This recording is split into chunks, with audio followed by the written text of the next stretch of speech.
Bueno, pues buenos días a todos. Estamos aquí en esta mesa redonda acerca de la revolución de los medios de pago y la sociedad cashless. Contamos, yo creo, con una mesa de lujo aquí en este momento. Tenemos aquí con nosotros a Alberto López, director de ciberseguridad y soluciones digitales de Mastercard de España. Por otro lado nos acompaña José Manuel Peral, antiguo director de medios de pago de Cabify y actualmente cofundador de una consultora especializada en medios de pago y soluciones digitales que se llama FinConsulting. Y por último nos acompaña Ángel Nigorra, director general de Bizum, pues que bueno, ya Bizum es una empresa súper conocida ya de medios de pago y bueno, que ahora nos contará un poco también su experiencia. A título un poco de introducción y para comentar cómo veo yo desde mi punto de vista, ya nos contarán un poco los expertos cómo ha evolucionado la sociedad de cashless.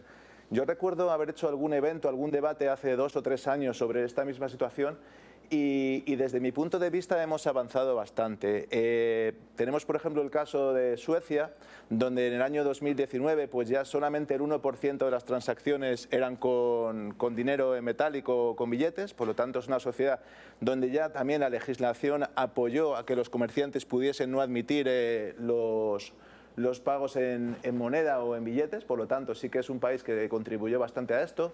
Hay otros países como puede ser Reino Unido, China, también tenemos Corea del Sur, donde ya son sociedades mucho más avanzadas en este tema.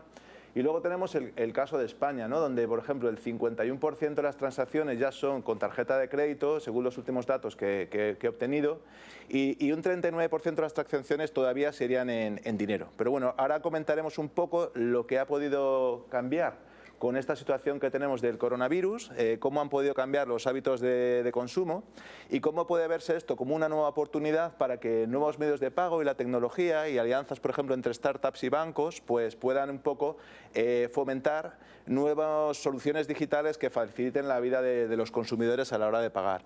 Y un poco en esta línea yo os quería lanzar una pregunta así al aire a todos y que me contestarais un poco. La gran pregunta sería, ¿para cuándo prevéis vosotros que podemos tener una sociedad, no digo 100%, pero sí con una penetración 98-95% casi en España? No sé, empezando por ejemplo por orden, empezando con... Muchas gracias a todos por la invitación. La pregunta es muy buena, llevamos oyéndola yo creo bastantes años, pero es cierto que ahora con esta situación en la que nos encontramos, en esta pandemia, que nos ha afectado a todos y ha hecho que determinados aspectos de la forma en que pagamos hayan cambiado, ¿no? Y uno de ellos es sin duda el uso del efectivo o, mejor dicho, la falta de uso del efectivo que hemos sufrido en este proceso, ¿no? Y yo creo que es una tendencia que ha venido a quedarse. La gente nos hemos acostumbrado ya a no disponer de tanto efectivo. Estaba revisando esta mañana los últimos datos del Banco de España que llegan hasta el segundo trimestre de este año, que es justo cuando estábamos en pleno confinamiento y luego la desescalada, y en los cuales la caída de retirada de efectivo ha superado el 50%. Es decir, comparado año contra año, ha habido una caída de retirada de efectivo en cajeros del 52%, ¿no? También ha habido una caída de pago con tarjeta en comercio físico porque hemos estado evidentemente confinados, pero ha sido mucho más baja, de solo el 16%. Es decir que claramente el efectivo se ha disminuido en cuanto a su uso, pero la tendencia la vemos que se mantiene. Es decir, que no es algo que haya sido puntual, sino que se mantiene. Mastercard hizo una encuesta justo a finales de mayo para ver un poco estas tendencias, estos cambios de tendencia, y la gente que nos contestaba, un 22% de ellos nos decían que efectivamente iban a seguir en la tendencia de dejar de usar el efectivo, ¿no? Porque se habían encontrado con una situación mucho más cómoda. Lo comentábamos antes en el café, que esto también ha venido ayudado por la gran penetración que tenemos en España de los medios de pagos digitales o electrónicos. En todos los comercios tenemos un TPV donde podemos pagar con nuestra tarjeta. El contactless es ya una realidad y más del 80% de todas las transacciones las realizamos con contactless. Es decir, que todos estos avances tecnológicos hacen que el efectivo sea menos importante. Ahora, ¿de aquí a que en pocos años vaya a desaparecer? Yo creo que no. Es decir, todavía nos quedan muchos años de efectivo, pero es cierto que esa tendencia yo creo que ha venido para quedarse. José Manuel, ¿y tú qué opinas en ese sentido? ¿Tú crees que también el efectivo ha venido para quedarse o no? ¿Cómo piensas que puede ser la evolución? Muy similar a Alberto, ¿no? Yo creo y luego hay que mirar cada país, ¿no? En España somos un país un poco peculiar, donde los hábitos de consumo y la forma de pagar la predominante hasta este momento ha sido un poco el cash. Creo que la pandemia lo que ha hecho no es... lo que ha hecho es acelerar todo el cambio que está viniendo, pero creo que tienen que venir todavía más competidores a España, ya no solo tarjetas, sino a nivel de wallets, a nivel de transferencia bancaria, y poco a poco sí que irá creciendo, que ya venía creciendo antes. O sea, ya en mi anterior experiencia con una pasarela de pago veíamos como todos los años los métodos alternativos de pago en Europa crecían un 30%, pero creo que todavía quedará bastantes años para poder ver una sociedad como la sueca. Sobre todo también porque todos los actores tienen que empujar hacia eso, ¿no? Y la regulación y todo esto, y en España siempre somos un poco más lentos a eso, ¿no? En otros países pasa un tanto de lo mismo, ¿no? En Estados Unidos la tarjeta es lo que más se paga, en Latinoamérica el cash, en África los pagos por móvil. O sea, cada país tiene sus peculiaridades, pero en España concretamente yo creo que tardaremos un poco en ver una sociedad tipo como tú has comentado de Suecia. Y Ángel, ¿tú piensas que con esta situación del coronavirus, por ejemplo, que sí que es cierto que en cierta medida ha podido acelerar lo que son las transacciones digitales y los pagos con dispositivos pues, móviles o a través de NFC, de otras tecnologías, ¿tú crees que esto ha venido para quedarse o piensas que cuando cese un poco la situación del coronavirus volveremos un poco a la situación anterior? ¿Tú qué opinas? ¿Cuál puede ser la tendencia? ¿Se continuará con esta tendencia? Bueno, yo creo que lo primero es que ya teníamos una tendencia de que los pagos electrónicos iban ganando terreno al efectivo. Yo creo que lo que pasa es que esa tendencia, pues no sé si por lo menos para los que trabajamos en ello, pues nos parecía más lenta de lo que nos gustaba, ¿no? Y yo creo que en general también para la sociedad era más lenta de lo que querríamos, ¿no? Yo sí que creo que hay un cierto consenso en que los medios de pago electrónicos son más eficientes, más seguros, más limpios, más transparentes y que por tanto esa ganancia de peso respecto al efectivo es positiva para la sociedad. La pandemia ha contribuido, me parece que lo decía Alberto, sin duda, ha significado que esa tendencia que llevábamos ahora quizás con una pendiente más discreta, pues ha sufrido un acelerón, ¿no? Y yo creo que, no sé, leía el otro día que como más o menos un acelerón equivalente a 4 años de lo que hubiera sido la tendencia de crecimiento normal. Y yo creo que en su mayor parte va a permanecer, ¿de acuerdo? Ahora bien, haciendo la pregunta que contestaban Alberto y José Manuel, yo no creo que en mi vida profesional vaya a haber una sociedad cashless, ¿eh? O sea, yo creo que nos queda efectivo por mucho tiempo, y salvo porque hasta ahora ese tirón ha venido fundamentalmente de la oferta, ¿no? Pues salvo que haya algo que lo motive más, ¿no? Y es que pues algún tipo de algún plan desde el punto de vista de la administración, no solo española, sino comunitaria, que motive o que propicie esa migración a los pagos electrónicos. Ojo, y en mi opinión, nunca desde la obligación, ¿eh? Yo creo que no hay que obligar a la gente o prohibir pagar con un determinado medios de pago. Creo que más bien viene por el hecho de convencer de que el medio de pago da una experiencia de usuario mejor, más limpia, más transparente, más segura, o que tiene determinados incentivos desde el punto de vista de regulación.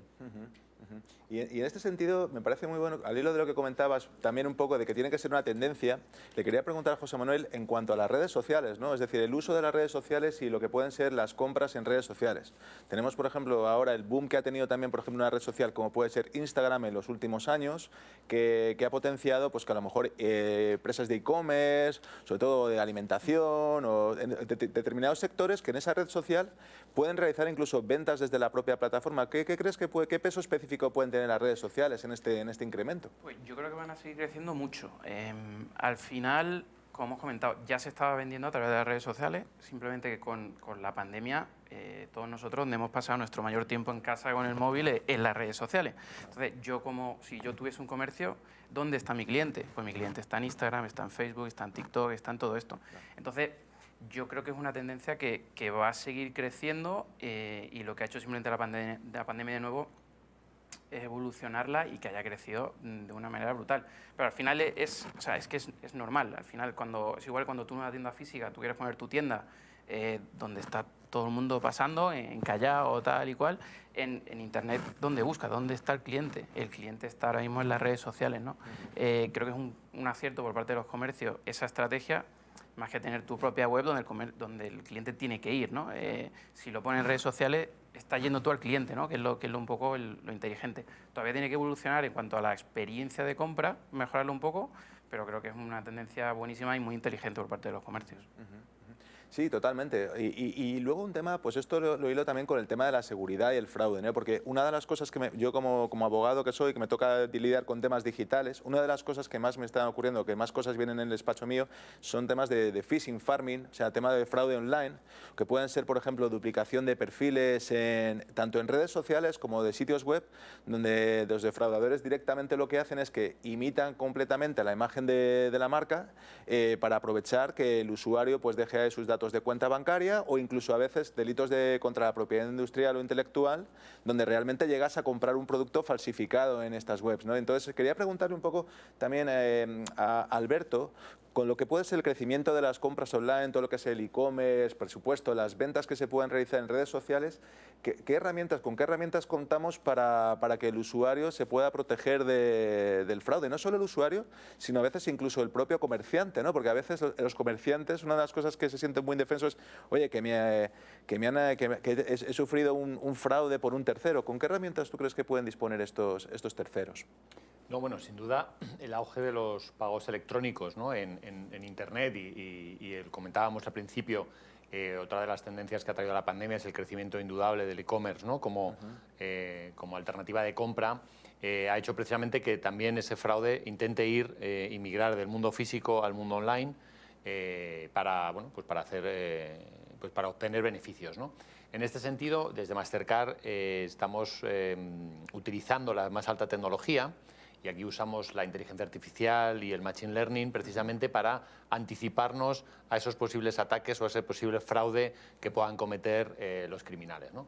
El objetivo precisamente es analizar en tiempo real todas las transacciones que están ocurriendo para identificar patrones que puedan identificarnos, oye, pues esta es una transacción fraudulenta o esto es una transacción que no es fraudulenta, ¿no? Y bueno, gracias a esa tecnología que ponemos a disposición de tanto, evidentemente, de nuestros clientes, de todos los emisores y de todas las personas que tienen una tarjeta Mastercard, claramente hace que ponemos mucho más trabas y mucho más difícil ese fraude que existe en online, ¿no? Pero, por supuesto, tenemos que seguir añadiendo más capas de seguridad para que el fraude se minimice, ¿no? También estamos trabajando en la tokenización de las tarjetas, que es una palabra que quizás no le suene a todo el mundo, pero que al final lo que queremos es que ese número de tarjeta que usamos para las compras ya no sea necesario que se quede almacenado, sino que lo guardemos con otro número, con una alternativa de número, con un token, que proteja esa tarjeta que tenemos y evitar precisamente esos ataques de phishing, de ataque en el que consigan nuestras credenciales, ¿no? Pero bueno, seguimos trabajando, tenemos que añadir más capas y ya con la PSD2 en ciernes, toda la parte de autenticación, que luego podemos comentar, añade esas capas de seguridad adicional necesarias para las compras online.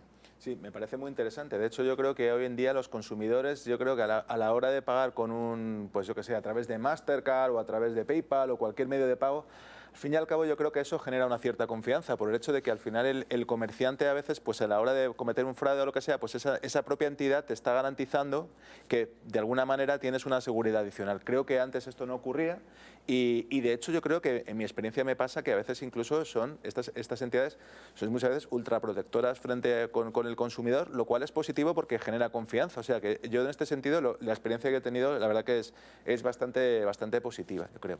También le quería comentar un poco a Ángel, que nos cuenta su experiencia con Bizum. Hace, no sé si me falla la memoria, como 2 años o algo así, compartimos también otra mesa redonda y con otras personas y bueno, pues en ese momento yo creo que, oye, Bizum tampoco sonaba tanto como suena ahora, ¿no? Y me parece muy interesante pues que nos cuentes, porque en ese momento, bueno, todavía hay, pero hay muchas soluciones distintas de pago, hay un montón. Entonces, ¿cómo ha hecho Bizum un poco para posicionarse y cómo habéis conseguido que hoy en día pues sea común escuchar la frase de hazme un Bizum, ¿no? ¿Cómo habéis hecho esto?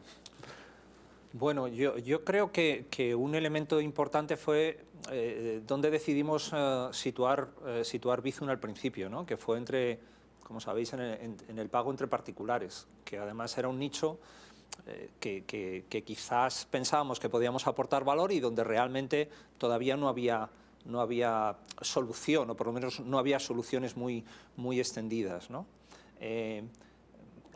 Yo creo que ha habido dos elementos importantes en esa extensión o en esa expansión de Bizum. Por un lado, la experiencia de usuario, es decir, yo creo que Bizum, ya sabéis que es un servicio, una solución de pago que está en las apps de todos los bancos, y por lo tanto, en general, esa experiencia de usuario es sencilla, es cómoda. Puedes mandar hacer un Bizum a otra persona, pues simplemente conociendo su teléfono o seleccionándolo desde la agenda, ¿no? Entonces esa experiencia de usuario es muy buena, la gente lo prueba y ve que es útil y que le aporta valor.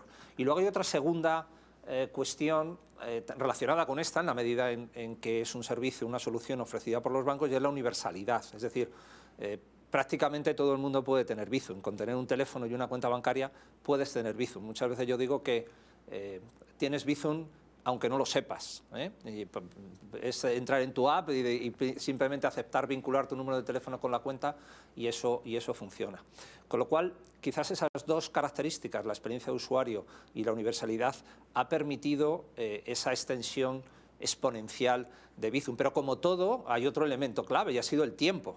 Es decir, que no ha sido algo de la noche a la mañana. Hemos tenido un crecimiento exponencial, pero pues eso, exponencial, ¿eh?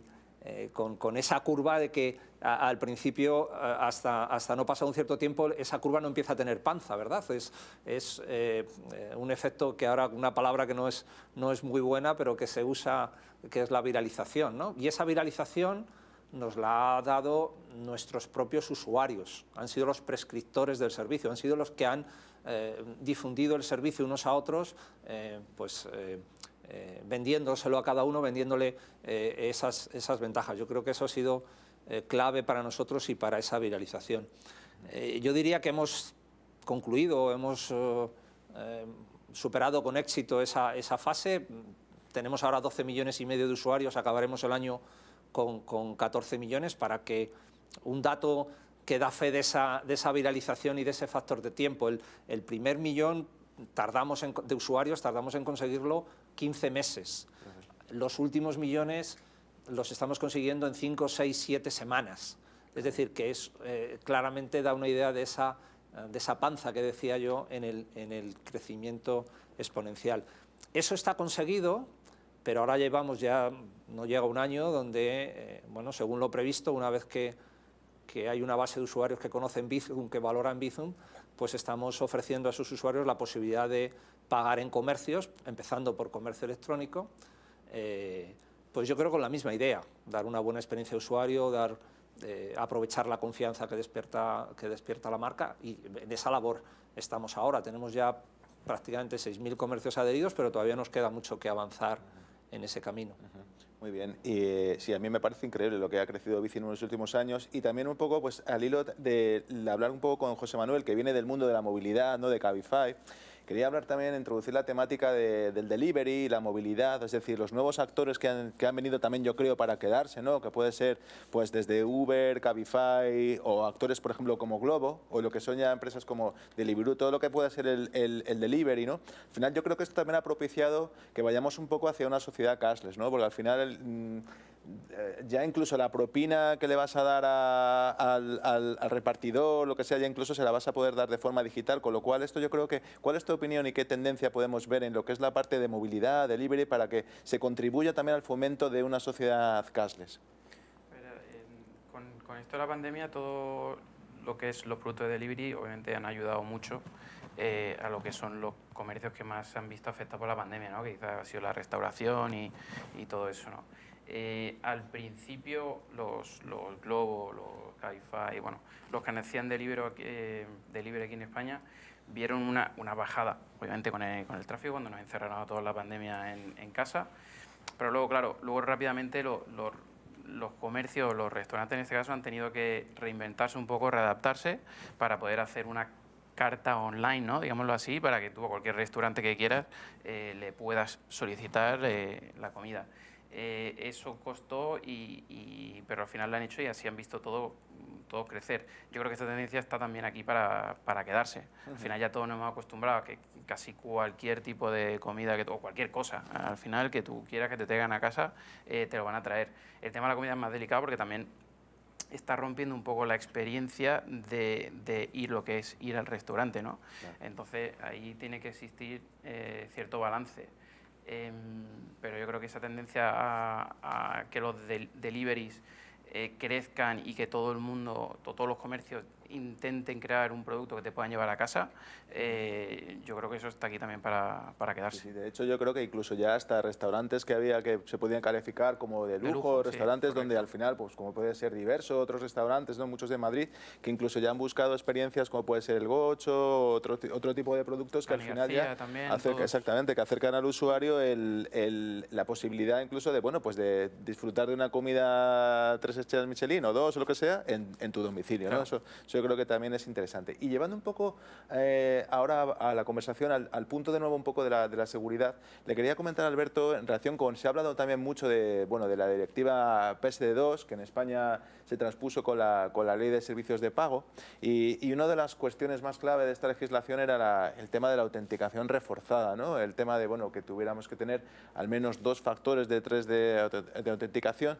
Entonces, ¿cómo crees que ha avanzado desde vuestro punto de vista este tema de la autenticación reforzada? ¿Se ha conseguido ya entrar en un nivel de penetración de autenticación reforzada? ¿Cómo lo habéis conseguido? Bueno, sin duda, en ese cambio hacia lo que hemos dicho, ¿no? hacia esa sociedad sin efectivo, el comercio electrónico, sin duda alguna, es uno de los grandes drivers que estamos viendo, con el delivery, como comentabais, ¿no? Cada vez estamos más acostumbrados a hacer más pedidos online, y en ese sentido el regulador llevaba ya años trabajando en una manera para securizar, ¿no? Precisamente, y aumentar esa seguridad en esas transacciones online, ¿no? Porque aunque no nos diéramos cuenta, al final cuando estábamos pagando en el mundo físico con nuestras tarjetas y usábamos nuestra tarjeta y metíamos el PIN, bueno, pues esa forma de autenticarnos, esa forma de comprar, ya estaba cumpliendo precisamente con esa normativa, ¿no? Ya estábamos usando esos 2 factores de los que habla la normativa, precisamente porque se ha dado cuenta que es la mejor forma de securizar esos pagos, ¿no? Que uno era la tarjeta que yo tenía y otro el PIN que solo yo conocía, con lo cual, gracias a la tecnología de criptografía, que ahora, como sabéis, todas las tarjetas tienen ese chip incorporado, nadie podía duplicar mi tarjeta, y como nadie sabía mi PIN, pues era imposible que alguien comprara en mi nombre, ¿no? Y efectivamente así lo hemos visto, el pago presencial, el fraude en el pago presencial ha disminuido hasta casi desaparecer, ¿no? Por completo. En el mundo digital tenemos que dar esos mismos pasos. El regulador lo que ha dicho es, oye, imitemos lo que hemos conseguido en el mundo físico, hagámoslo en el mundo online. El 1 de enero del año que viene es cuando entra en vigor la norma que tiene que ver con la parte de doble factor de autenticación. Sí. Como sabéis, hubo un aplazamiento de 15 meses para dar más tiempo al ecosistema, y justo estamos ahora mismo en la vorágine con todo el ecosistema, con los comercios, con los adquirentes, con los emisores, haciendo las pruebas para incorporar esa nueva doble factor, ¿no? De autenticación. Donde el móvil sin duda va a ser nuestro factor clave, porque va a ser nuestra posesión que nos va a identificar a nosotros como clientes, y luego el segundo factor pues va a depender de cada entidad bancaria, pues si puede ser tu clave de acceso bancario o tu PIN o algún otro parámetro, y fundamentalmente hacia donde queremos llevar al ecosistema es hacia el uso de la biometría, porque la biometría es uno de los parámetros más fáciles de utilizar por parte de los clientes, porque no tenemos que recordar ninguna clave, no tenemos que andar acordándonos de pines, etcétera, etcétera. Claro. Simplemente tenemos que usar nuestra biometría, bien sea las huellas, facial, etcétera. Y ya, y para terminar, la mejor de las soluciones en las que Mastercard está trabajando y quiere incorporar en el mercado es que utilizar otra capa adicional de biometría que llamamos la biometría del comportamiento. Es decir, que ya ni siquiera tengamos que utilizar la huella o el reconocimiento facial, sino que el sistema nos reconozca por cómo nos comportamos, ¿no? Y por lo tanto podamos validar que la persona que está detrás del ordenador o detrás del portátil o del móvil sea realmente el titular de la tarjeta, pues por cómo se comporta, cómo utiliza el móvil, cómo lo coge, dónde está ubicado, etcétera, etcétera. Claro. Y gracias a eso conseguiremos un nivel de seguridad máximo sin ampliarla o sin aumentar la fricción en la compra, que es sin duda el mayor de de las preocupaciones de los comercios, ¿no? Totalmente, sí, porque en la parte que a mí me toca también un poco de los pagos biométricos, yo veo que también dan muchísima garantía, no solo para evitar el fraude en cuanto a autenticación de usuario, pero claro, luego también te enfrentas a la perspectiva de datos personales, que siempre sabes que es un tema que causa muchas fricciones de la Agencia de Protección de Datos, el tema de la proporcionalidad. Entonces, bueno, si se buscan otras alternativas biométricas que puedan sustituir de alguna manera a lo que es una biometría ya que tenga que ver más con dato personal, pues yo creo que, por supuesto, será bienvenido y de alguna forma facilitará las cosas. Y preguntan por aquí, Javier Conte de Minsat Payments, una pregunta que yo tenía también preparado, con lo cual me viene bien que hagas esta pregunta, Javier, en relación también con los códigos QR, ¿no? Y también porque se habló en su momento también de todo el mundo de los wearables, por ejemplo, las Google Glasses, que al final yo creo que no han tenido prácticamente mucho éxito, por lo menos hasta ahora, lo que son otros dispositivos wearables, como puede ser pulseras, me acuerdo que estaba el anillo que se había sacado también para poder pagar en algunos, los Juegos Olímpicos de Brasil, si no recuerdo mal, bueno, todo el tema, pero claro, ahora el QR, que estaba un poco denostado, con toda la parte de, oye, pues el QR, que era un poco antiguo, pero ahora con toda la parte del coronavirus, pues parece que ha resurgido, ¿no? Entonces, ¿vosotros pensáis que en España, bueno, los pagos QR con QR también se podrían llegar a instalar o qué pensáis? Acerca del QR, os la lanzo un poco a todos, empezando si queréis por Ángel y no sé, me contestáis lo que pensáis. De esto de sacar la bola de cristal siempre es difícil, ¿no? Así que yo empezaría diciendo que no tenemos tampoco, creo, plantear las cosas como total o de todo o nada, ¿no? En el sentido de que yo creo que España es un país fundamentalmente donde ha funcionado muy bien el contactless, donde está muy extendido el contactless y por lo tanto es que presta una experiencia de usuario muy buena. Los QR quizás eran poco usados, pero todo lo que se ha utilizado no directamente asociado al pago, yo creo que sí que los está difundiendo y desde ese punto de vista me parece que sí que va a tener su espacio en los pagos. ¿Eso significa que no vamos a tener contactless? No, probablemente pueden convivir ambas tecnologías, ambas experiencias de usuario, pues adaptándose en función a qué entorno o a qué comercios o a qué funcionalidad estamos hablando. En particular, nosotros en Bizum vamos a tener una experiencia nuestra primera experiencia de pago presencial en 11.000 puntos de venta, que será en las próximas semanas, va a utilizar QR, va a usar QR como iniciador de la transacción. Eso no significa que no, como todos, yo creo que no busquemos esas otras experiencias de usuario, contactless, etcétera, adaptadas a cada caso. Yo creo que eso es lo importante, es ser capaz de dar una buena experiencia de usuario optimizada a comercios y a usuarios, ¿no? ¿Tú cómo lo ves, José Manuel? ¿Tú piensas lo mismo? Un poco como decía Ángel, al final para mí no son métodos de pago este tipo de cosas, son experiencia, una forma más de usar el pago, ¿no? Entonces el contactless en España efectivamente funciona de una manera muy buena y creo que todo esto de poder pagar con tu gafa, con tu reloj, con tu anillo, con tu tal, creo que son muy buenas formas de poder pagar y que cada uno lo usará en función de su conveniencia. A uno le gustará pagar con su reloj, otro con su gafa, otro con la tarjeta contactless, ¿no? Lo importante es tener todas esas opciones. Al final el código QR es una tecnología efectivamente que ya existía y que ahora por circunstancias los comercios lo han usado de una manera que a la gente le ha gustado, ¿no? Y por eso se están expandiendo más. Pero al final yo creo que lo importante es dar opciones al cliente y a los comercios y que sean ellos los que un poco elijan la forma que quieren usarlas, ¿no? Pero eso es mi opinión por lo menos.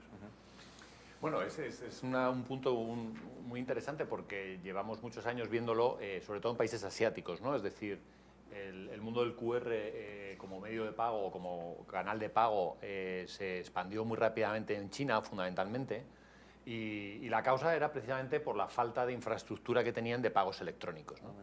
Y por eso tuvo una aceptación muy rápida y bueno, y ahora mismo es el medio o la forma de pago en China, ¿no?, más común, perdón, utilizando los QRs. Sin embargo, cuando venimos a Europa o particularmente a España, como decía Ángel, tenemos una infraestructura contactless envidiable, de las mejores del mundo. El uso del contactless, como decía al principio, ya supera más del 80% de todos los pagos, ya no necesitamos insertar la tarjeta. Y luego tenemos un crecimiento de los pagos móviles que también es increíble, ¿no? Es decir, que todos nuestros usuarios ya están utilizando cualquiera de sus dispositivos móviles, o como decíais, ¿no? Los wearables o un smartwatch para realizar los pagos de forma totalmente segura, ¿no? Uno de los problemas que tenían los QRs en Asia precisamente era el fraude y los problemas de seguridad. Incluso el Banco Central de China pues, limitó a un máximo, ¿no?, el equivalente a 75 euros el pago con esos dispositivos, porque bueno, generaron ciertos problemas de fraude. Aquí en Europa hemos ido por la tecnología MV, que sin duda es la tecnología que ha demostrado ser la más segura, y el contactless, que nos ha abierto las posibilidades a que ya no solo sea esa tarjeta física, sino bueno, pues cualquier tipo de dispositivo, ¿no? Yo el otro día lo comentábamos. Antes, hace unos años, no muchos, hace 2 años, pagabas con el móvil y te miraban raro. Sí. Ahora pagas con el móvil vía contactless y nadie se sorprende, ¿no? Es más, ya te acercan el TPV, ¿no? Te acercan el datáfono, que eso también es un cambio de mentalidad, donde antes tú dabas tu tarjeta al comerciante y ahora no, ahora ellos te enseñan el datáfono y tú pagas con tu dispositivo. Sí, totalmente. Estuve leyendo precisamente una estadística precisamente de Mastercard, que un 66% de los pagos eran ya contactless estamos más en el 80, En el 80, o sea, fíjate sí, que hemos crecido una barbaridad. Increíble, o sea, totalmente. Y hablando un poco del hardware también, o sea, porque claro, se ha hablado ahora del móvil, ¿no?, dispositivos, pero luego otros dispositivos wearables que pueda haber, ya digo, pues que puedan ser, ¿qué penetración pueden tener en el mercado otros dispositivos tipo smartwatches o las Google Glasses, por ejemplo, parece que no han tenido mucho éxito. ¿Cómo lo veis? ¿Crees que el móvil en este sentido va a ser el rey o habrá otros dispositivos alternativos? ¿Cómo veis este tema? Bueno, yo lo estamos viendo ya, es decir, cada vez más dispositivos wearables tienen la capacidad de pago NFC. Es ya un estándar de mercado y todos los fabricantes ya lanzan estos dispositivos, con lo cual iremos viendo una adaptación paulatina de la evolución de este tipo de dispositivos, ¿no? Igual que pasó al principio, que muy pocos móviles tenían la capacidad de pago, y ahora ya diría que casi el 100% de todos los terminales móviles a la venta tienen esa capacidad. Lo mismo está pasando ahora mismo en el mundo de los wearables.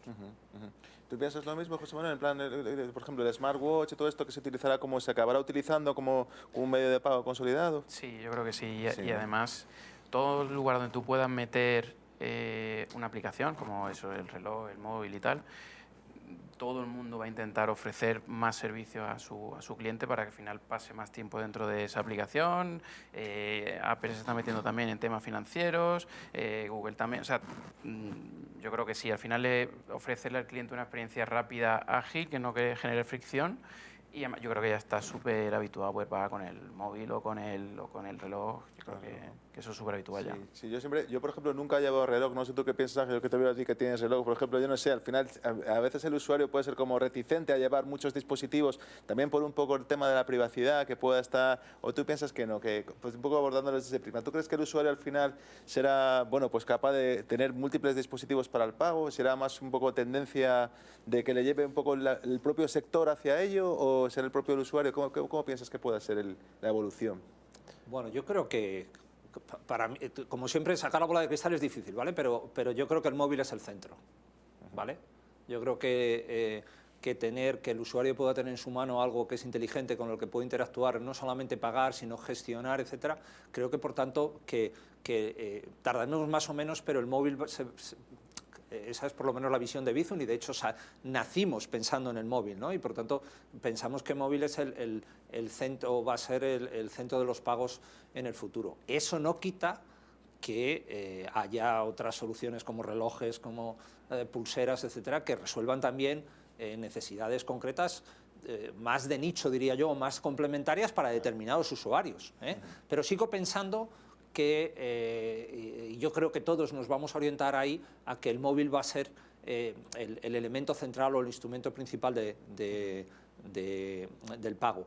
Por esa capacidad de dar más que el pago, sino la gestión, y segundo también porque al ser inteligente pues puedes meter temas más dinámicos en cuanto a seguridad, pues yo qué sé, los QRs que sean dinámicos, etcétera, que ya te van limitando o te van reduciendo esas opciones que comentaba Alberto, por ejemplo, en países asiáticos con QRs estáticos, ¿no? Yo creo que lo que tenemos que ser capaces es de aprovechar esa potencialidad del móvil, que al fin y al cabo es un elemento inteligente en nuestra mano, para dar una buena experiencia de usuario y para dar seguridad, confianza y capacidad de gestión a los usuarios. Sí, totalmente. Yo pienso lo mismo, que de momento ahora mismo el móvil es el rey y que habrá que ver un poco el futuro, por dónde evoluciona la tendencia, pero que ahora mismo el móvil, ahora mismo como está en el mercado, digamos, todo el mundo tiene un móvil, un smartphone y al final pues la mayoría de la gente es lo que va a conseguir. Y quería también ahora introducir otra temática que sería, me preguntan por aquí, Javier, ¿cómo monetiza Bizum si el usuario es en un sistema peer-to-peer, ¿no? Donde el usuario al final pues no paga por el servicio? ¿Cuál es la forma de monetizar, ¿no? Y la enlazo también con una pregunta que os lanza a todos de, oye, ¿cómo puede aliarse que Bizum yo creo que es un buen ejemplo, ¿no? O sea, cómo una startup, y si puede haber nuevas alianzas, pues se puede aliar con los bancos, ¿no? Para llegar a una mayor penetración. O sea, un poco que me contestéis un poco primero a esta primera pregunta de cómo hacéis para monetizar, vamos, de la manera que quieras contestar, hasta dónde se pueda contar. Y luego, por otro lado, pues cómo veis el hecho de que, bueno, que empresas, startups, digamos, que son muy innovadoras, puedan aliarse con grandes entidades como pueden ser los bancos y pueden llegar a un tándem para conseguir una mayor penetración o incluso mejorar la tecnología. Si quieres empieza tú, Ángel, y después Lo ya... de monetizar Bizum lo tengo que contestar yo, sí. no lo pueden contestar ellos. Yo creo que mejor tú, ¿no? No sé. Bueno, no, vamos a diferenciar dos cosas, ¿de acuerdo? Una cosa es la compañía que gestiona Bizum, es decir, la nuestra, y esa monetización es sencilla, porque nosotros lo que hacemos es tener unas tarifas por el uso del servicio a los bancos, y por lo tanto eso nos produce una cuenta de resultados equilibrada y sostenida, ¿no? Nuestro objetivo no es generar beneficios, es dar servicio a los bancos, pero digamos que con esas tarifas pues tenemos una cuenta de resultados sostenida, ¿no? Sostenible. Ahora, supongo que la pregunta más bien va por cómo monetizan los bancos el servicio, en la medida en que ahora mismo por pago entre particulares en general, aunque es una decisión comercial de cada uno, en general no se está cobrando. Bueno, yo creo que eso lo deberían contestar más los bancos, ¿no? Pero me atrevo a decir que bueno, hay una rentabilización indirecta pues por reducción de efectivo, por servicio al cliente, fidelización al cliente, etcétera, etcétera, ¿vale? Y después no nos olvidemos que ahora hay una expansión de Bizum hacia un ecosistema más amplio con otros casos de uso de pago en comercios, pago en empresas, servicios a empresas, etcétera, que los bancos comercializan y por los que, por tanto, fijarán su propia política de precios, ¿no? Libremente y en competencia, ¿no? Entonces, pues, me gusta diferenciar ambos ámbitos, ¿no? Claro, totalmente. Sí, eso quedaría un poco ya más en la esfera de lo que son los bancos, como quieren ellos organizar su monetización, que tú allá no entras, entiendo. ¿Y cómo veis el tema de eso, José Manuel y Alberto, el tema de, pues un poco el tema de las startups, ¿no? ¿Pensáis que puede haber oportunidades para nuevos modelos de negocio donde se puedan aliar con un banco para buscar, o por ejemplo con un Mastercard, o para crear nuevas tecnologías, porque a veces incluso internamente me imagino que puede ser complicado? O tú, José Manuel, desde la parte de consultoría, ¿cómo veis esta perspectiva? O sea, yo, como comentaba al principio, yo he tenido mi propia startup, que la hemos vendido y tal, y tengo un pensamiento un poco radical con esto, ¿no? De hecho, nosotros diríamos como uno de los inversores era un banco de fuera, y era complicado. Es decir, en el momento que tú tienes a un banco dentro y te tienes que adaptar a su estructura, ya no te mueves con igual agilidad y por lo tanto esa relación no llega a funcionar. De hecho, nadie sabe muy bien por qué, pero por eso las startups son startups, ¿no? Y triunfan, y al final la acaba comprando una gran corporación, ¿no? Sí, y eso que las grandes corporaciones son las que tienen los medios, mucho talento, pero hay algo ahí que les impide poder incubar estas ideas, que seguro también las tienen ellos, pero por lo que sea, no funciona. O sea, yo creo que los bancos al final lo que deben hacer es facilitar o ayudar o estar alerta sobre estas fintech, pero creo que dejarlas crecer un poco a su aire, a su velocidad, a su agilidad, y al final creo que los bancos lo que tienen que ser son compradores de esta tecnología e implementarla dentro. Yo, después de la aventura que ya he tenido empresarial, así es como no lo hicimos en su momento, que metimos un socio industrial, digámoslo así, y si ahora tuviese que volver a hacerlo, no aceptaría a un socio industrial porque te intenta que tú vayas con su estrategia y que tú desarrolles cosas que a ellos le van a ser útiles de cara a futuro. Claro. ¿no? Y creo que la belleza de una startup es que tú la comienzas con una idea germen y luego tú vas pivotando. O sea, como tú empezaste pensando que esto va a servir para esto, acaba siendo otra cosa muy distinta, ¿no? Y yo creo que si eso metes a pero no solo los bancos, una gran corporación, creo que no acaba de funcionar, porque tú necesitas esa agilidad de moverte. Sí que son buenos partners para hacer cosas puntuales en determinados momentos, pero creo que ser tu socio, crecer con ellos, lo veo yo complicado. Creo que esa relación ahí no funciona, a no ser que ya la startup ya no sea una startup y ya sea, pues eso, un Revolut o algo así, que ya no es una startup, ya es un gigante y ya puede hablar con un banco a la misma altura, ¿no? Digámoslo así. Entonces yo creo que al principio, si eres una startup de verdad, creo que la relación no funciona. En el futuro sí que pueden hacer muchísimas cosas. ¿Y tú, Alberto, cómo lo ves? Ese binomio startup, por ejemplo, en Mastercard. Tenemos, de hecho, en Mastercard un programa que es StartPath, precisamente para fomentar ese ecosistema de startups o de fintechs que puedan colaborar con las entidades financieras, con los comercios, etcétera, buscando nuevos casos de uso, nuevas formas de pago, en definitiva, la innovación. Entonces hemos creado ese ecosistema precisamente para buscar la relación entre las startups que están con nuevas ideas y las grandes corporaciones o las grandes entidades, los bancos que quieren ofrecer nuevos servicios a sus clientes, ¿no? Y está funcionando muy bien, es decir, todos los años tenemos incorporaciones nuevas, el número de startups no hace más que crecer, y también las colaboraciones con las entidades, es decir, que es un entorno muy dinámico que para nosotros es muy enriquecedor, sin duda alguna. Claro, muy bien. Y ya por último, una última pregunta que quería lanzaros es el tema, bueno, no olvidamos el tema de las criptomonedas, ¿no? Lo que pueda ser, has hablado antes también, Alberto, de la tokenización o la posibilidad de tokenizar, ¿no? También estamos hablando, bueno, estamos ahora teniendo muchas plataformas de financiación participativa donde se tokenizan activos, un poco todo esto está viniendo. Y también el tema de las cripto, por ejemplo, el Bitcoin ahora está volviendo otra vez a subir y bueno, pues al fin y al cabo, bueno, pues parece que no solamente es una tendencia, sino que también parece que ha venido un poco para quedarse toda la parte de criptomonedas. ¿Cómo veis que puede encajar toda la parte de los pagos en cripto a través de las sociedades cashless?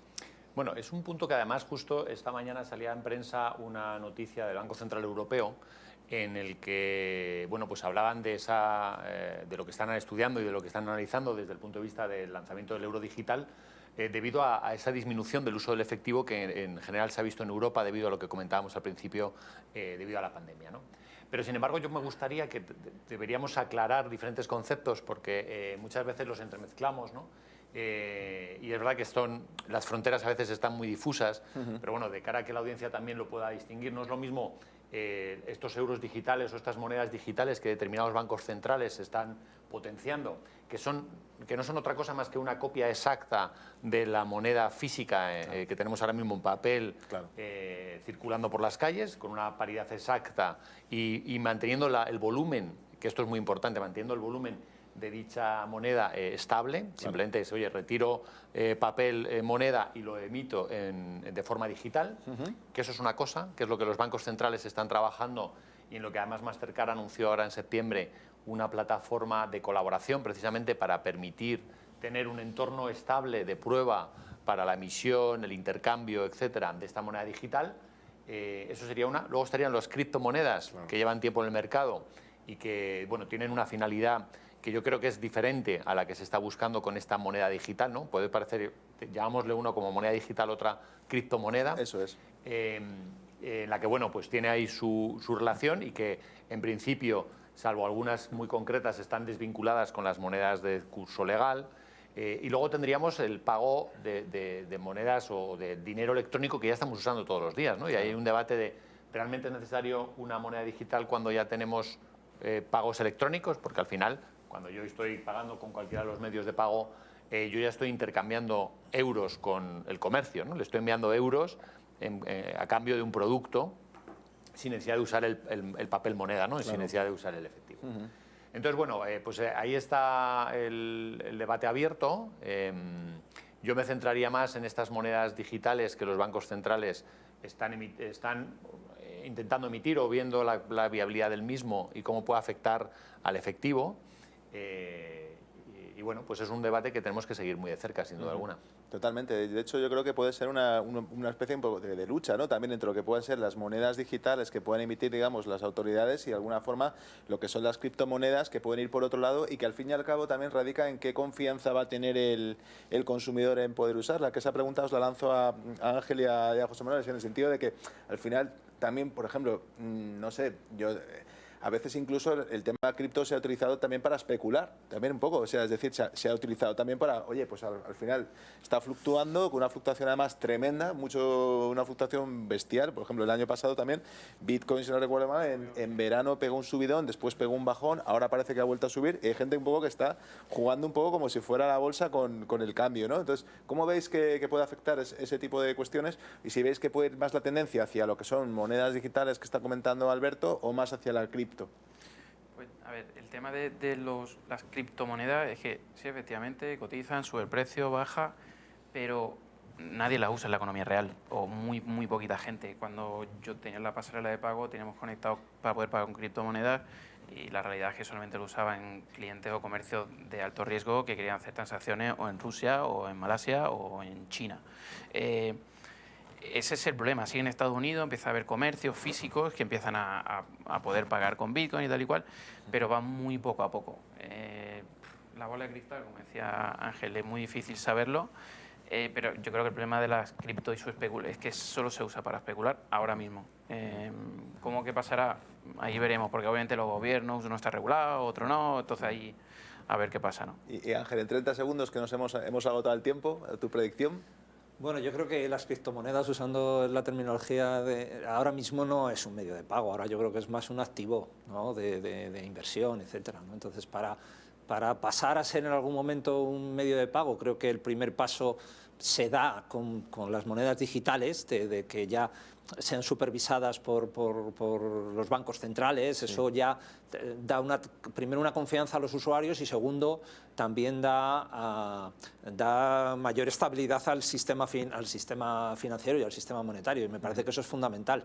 Nos falta el segundo paso, es decir, generalizar eso como medio de pago.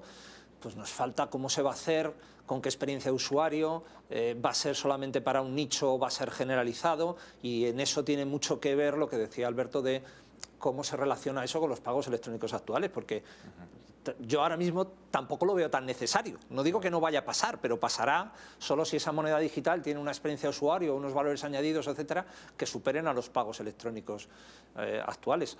Pero eso no me atrevo a decir nomás. Aquí me quedo, ¿eh? Totalmente. Yo creo que la conclusión es que, bueno, lo habéis dicho varias veces, no tenemos una bola de cristal. Lo que sí que sabemos es que la digitalización de los medios de pago es una realidad, que nos dirigimos hacia una sociedad cashless, y lo que no sabemos es qué nos deparará el futuro. Y bueno, pues espero que os haya gustado esta mesa redonda y muchas gracias a IFAES por habernos invitado a este debate. Muchas gracias a todos.